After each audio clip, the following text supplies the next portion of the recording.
Non, non, non, non, non. Moi, j'ai dit, il faut les états généraux de la jeunesse dans tous les pays africains. Il faut des états généraux de l'éducation. Il faut qu'on tire les choses au clair. Il faut qu'on ramène les choses. Je vais parler, par exemple, des enseignants, des éducateurs. La soif d'argent qui s'est emparée de tous les Africains.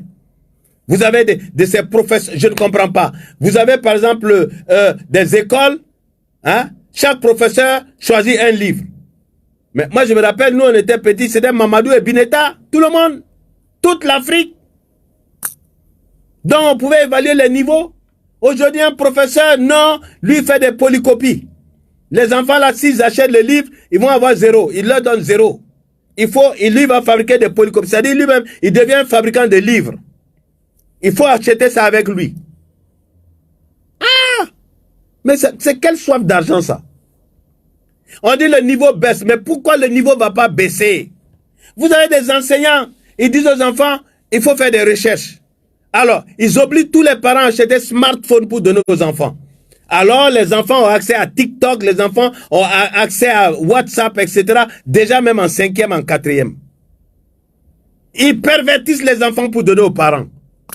Hein? Au lieu d'enseigner un enfant, tu dis, il n'a qu'à faire des recherches. C'est toi qui devrais faire les recherches pour venir enseigner correctement. Hein?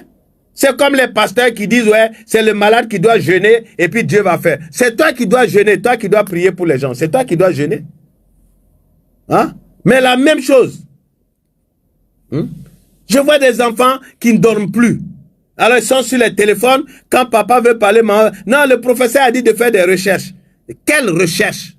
Alors, les enfants ne savent plus réfléchir, les enfants ne savent plus calculer, les enfants vont copier des choses qui sont sur Internet pour venir donner. Et puis on leur donne des notes. Est-ce que vous croyez que ces enseignants-là sont sérieux? Ils sont sérieux? Ils enlèvent à nos enfants toute intelligence. Mais attends, les calculs et tout ça, là, c'était pour faire travailler le cerveau des enfants pour les rendre intelligents. Aujourd'hui, on dit non, ils n'ont qu'à faire des recherches. Au lieu d'enseigner, on dit il n'a qu'à aller faire des recherches sur Internet. Alors l'enfant vient, il oblige son père ou sa mère à lui acheter un smartphone. Lequel smartphone il va aller utiliser maintenant pour TikTok, faire des vidéos, faire n'importe quoi. Grâce à ces enseignants-là, pervertissent les enfants des gens. Vous ne croyez pas que c'est... Il faut que les ministres de l'éducation se lèvent. Il ne faut pas qu'on voit des gens qui n'aiment pas l'enseignement, ils n'aiment pas. C'est parce qu'il n'y a pas de travail. Donc allez, en avant. Mais ils veulent être partisans du moindre effort. Ou bien on prend l'argent pour donner des notes aux enfants. Hein? Tu vas donner l'argent, on arrange tes notes. Oh non! Mais normalement, le professeur, c'est lui qui doit faire les recherches sur Internet pour avoir des outils pour pouvoir bien enseigner.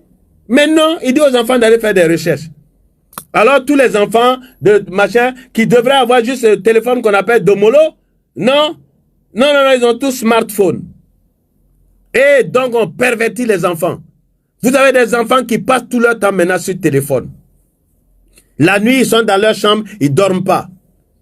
Hein? Ils sont à l'école, ils sont dans la chambre là, ils sont en train de converser avec leurs camarades qui sont à combien de kilomètres, ils sont en train de converser entre garçons et filles, ils sont en train de regarder que des vidéos. Hein? Messieurs les éducateurs, s'il vous plaît, songez à vous-même, parce que vous aussi vous avez des enfants, hein? Songez au pays. Parce que c'est votre rôle d'aider l'Afrique à émerger. L'Afrique n'émergera pas par la politique. Moi, je n'y pense même pas même un sou. L'Afrique n'émergera pas par des idéologies. Mais l'Afrique émergera comme tous les continents émergés, c'est par l'éducation, l'instruction et le civisme.